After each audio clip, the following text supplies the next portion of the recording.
Hello, नमस्कार। कैसे हैं आप लोग? गणेश चतुर्थी की ढेर ढेर ढेर सारी शुभकामनाएं आप लोगों को। और घर परिवार कैसा है? Thank you watching my video.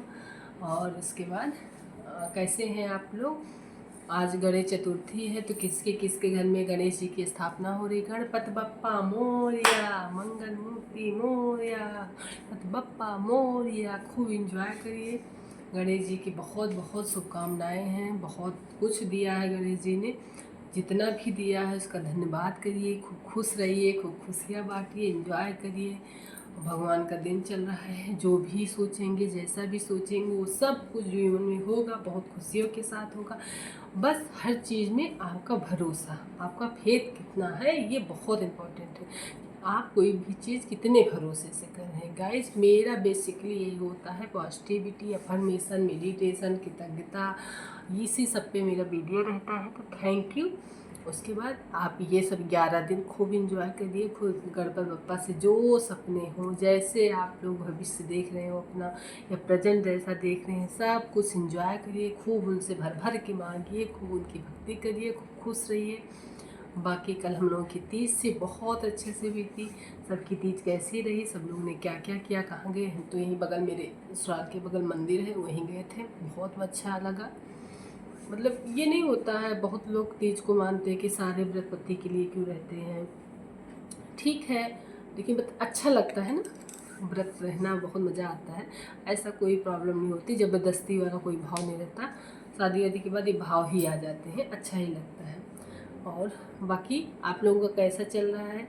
Please please please. और बताएं, आज एक मैंने कोड में बोलती हूँ, शिव खोरा जी की। मतलब कई टाइप की किताबें पढ़ती हूँ। मतलब जैसे ये जादू, बड़ी सोच का बड़ा जादू, और उसके बाद रिच डैड पुअर डैड, और जीत आपकी, इसी का द पावर है, द मैजिक है, और द सीक्रेट है। इन सब बुक्स को मैंने पढ़ा है। तो उसमें शिव खोरा जी की किताब है जीत आपकी, उसका पहला कोड है, मतलब बहुत इम्पोर्टेंट कोड है, कि जीतने वाले कोई काम अलग नहीं करते हैं, वो हर काम अलग ढंग से करते हैं। मतलब ये कोड मुझे इतना अच्छा लगा गाइस, इतना ज़्यादा अच्छा लगा कि बात सही है।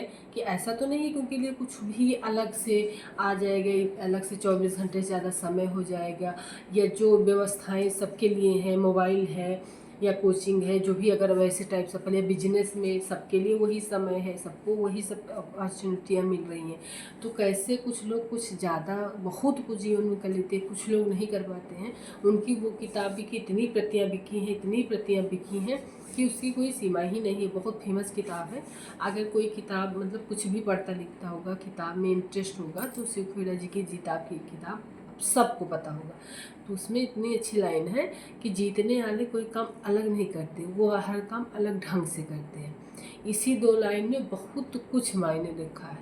मतलब सोचिए कि हमको वज़न घटाना है, ठीक, हम खाना ही नहीं खा रहे हैं, तो उससे सोचिए कि हमारी हेल्थ पे क्या इफ़ेक्ट पड़ेगा।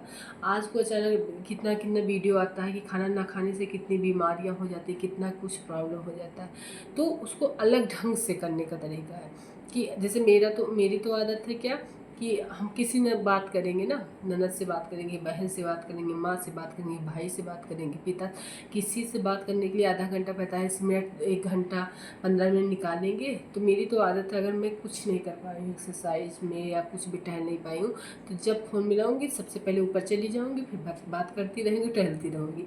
मतलब उसमें बात का भी पता चलता है कि बात भी खूब अच्छे से हो जाती है, और मेरी एक्सरसाइज भी हो जाती है। क्योंकि एक्सरसाइज थोड़ी बोरिंग लगती है, लेकिन टहलना बहुत मज़ा आता है। तो ये मतलब अलग ढंग से, मतलब कि उसी में समय निकाल के। तो ऐसे ही खाना पानी में कि आप क्या नहीं छोड़ सकते भाई। कुछ लोगों की क्रेविंग होती है, वो मीठा नहीं छोड़ सकते, कुछ लोग कुछ ऐसे होता है। तो उसको कैसे हम अलग ढंग से करें, ये आप कर सकते हैं। पढ़ाई, बहुत लोग तो किसका नोट्स कैसे है, हम कैसे नोट्स बनाए कि हम सफल हो जाए। बिजनेस में कौन क्या, किस पर्पज़ से, जो सफल लोग हैं किस पर्पज़ से बिजनेस ऊपर लेके गए हैं, आप वो चीज़ें कर सकते हैं ना। ऐसे छोटी छोटी चीज़ें सफलता के लिए अलग ढंग से करने की ज़रूरत है, क्योंकि समय वही 24 घंटा सबके पास है। अपॉर्चुनिटी हाँ अलग है थोड़ी, लेकिन बहुत लोग उसी बीच में से ऊपर चले जाते हैं उठ के। तो यही छोटी छोटी चीज़ों का आप लोग ध्यान दीजिए तो बहुत जीवन में ऊंचाइयों पे जाएंगे।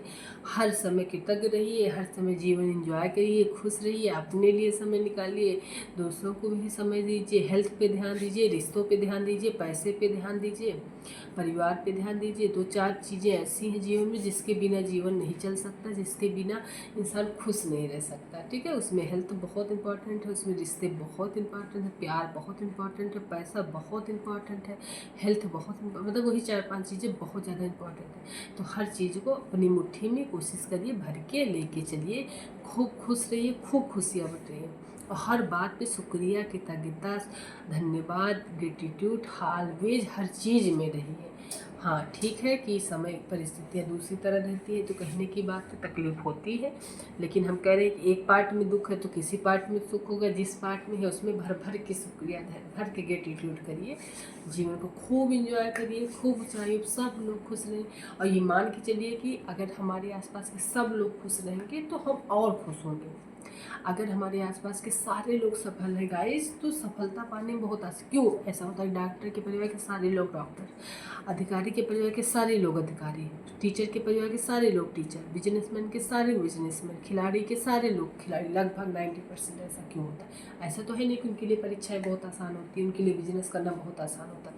तो ये कहा जाता है ना, आसपास का वातावरण इसीलिए मायने रखता है कि आसपास का वातावरण जैसा रहेगा ना, आप वैसे ही चीज़ें ज़्यादा अट्रैक्ट करती हैं, या आपका एकदम दृढ़ विश्वास रहे कि नहीं कि हम लोग से हट के भी चीज़ें कर सकते तो आप ऐसे भी कर सकते हैं। इसीलिए खूब इंजॉय करिए जीवन को, खूब खुश रहिए, खूब खुशियाँ बांटिए, और घर परिवार का साथ लेके चलिए, हेल्थ पे ध्यान दीजिए, भगवान का हर चीज़ में भर भर के ग्रेटिट्यूड करिए, बहुत खुश रहिए, बहुत खुशियाँ मत। Thank you watching my video, bye bye.